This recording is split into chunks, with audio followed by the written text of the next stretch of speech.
Pwede ko ba humingi ng update kung sa nangyari ang aksidente nung Biyernes?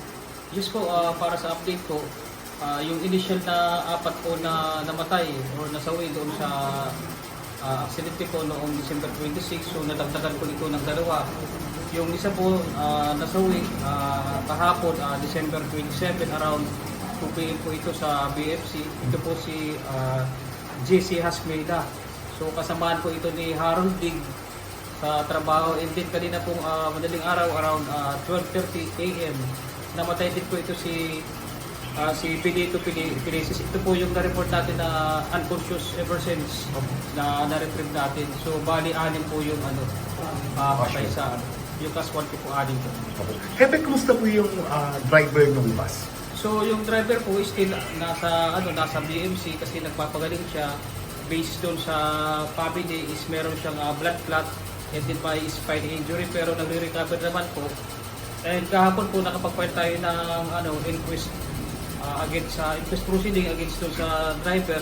So nakapag-file po tayo ng kasong reckless imprudence resulting in multiple homicide and physical injury.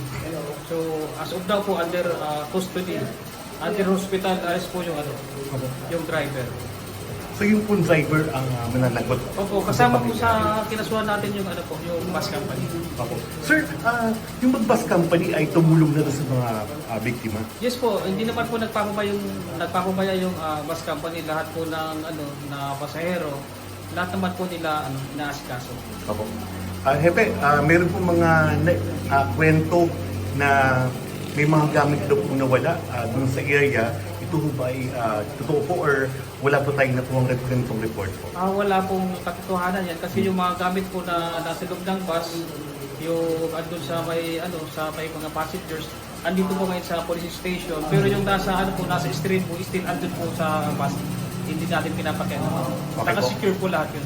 Opo. Hepe, meron ba kayong nais na idagdag sa... So sa amin po, sa PNP, sa mga magbibiyahe, lagi po namin nire-remind na dapat i-condition po natin yung mga sasakyan saka yung sarili natin para makabalik po tayo at makapunta doon sa paroroonan natin na safe po.